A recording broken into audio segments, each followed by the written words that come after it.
One night, Henry and Gordon were alone with James. Although Sir Topham Hatt was beginning to think well of him, whenever a chance came, the other engines would talk of nothing but bootlaces. "Remember when they had to use a bootlace to get you out of trouble, James?" they would tease.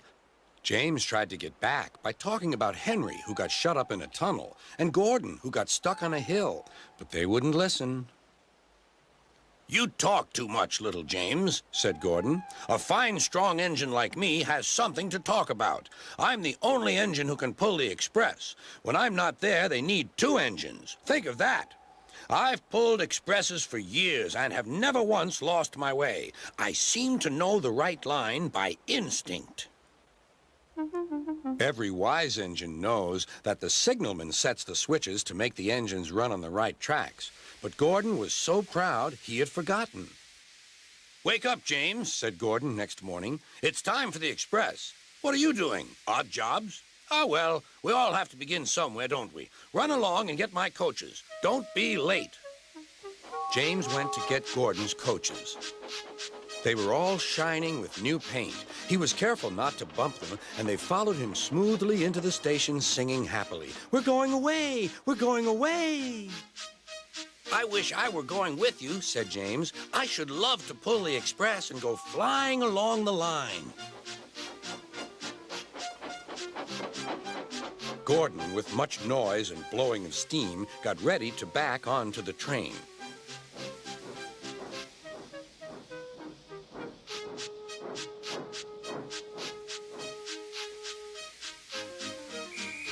Sir Topham Hatt was on the train with other important people, and as soon as they heard the conductor's whistle, Gordon started.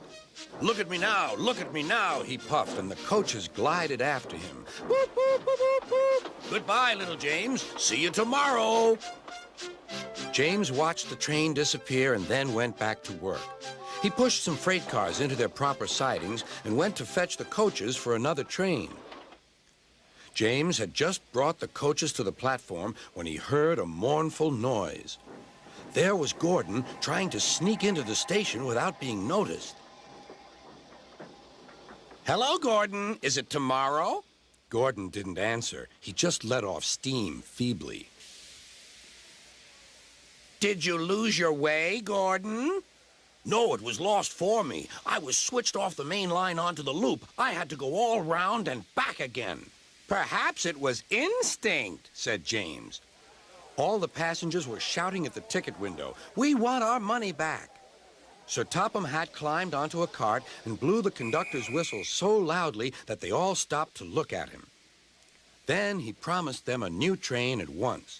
"Gordon can't do it. Will you pull it for us, James?" "Yes, sir. I'll try." So James was coupled on and everyone got in. "Do your best, James," said Sir Topham Hatt. Come along, puffed James. "You're pulling us well, you're pulling us well," sang the coaches. "Hurry, hurry, hurry," puffed James.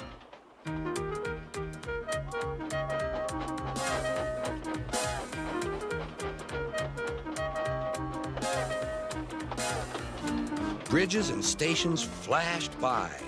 The passengers cheered, and they soon reached the station. Everyone said thank you to James, and Sir Topham Hatt was very impressed.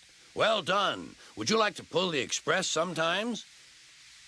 "Yes, please," answered James.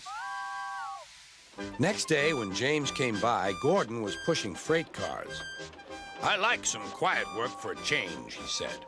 "I'm teaching these cars manners. You did well with those coaches, I hear." "Good. We'll show them." And he gave his cars a bump. James and Gordon are now good friends. James sometimes takes the express to give Gordon a rest. Gordon never talks about bootlaces, and they're both quite agreed on the subject of freight cars.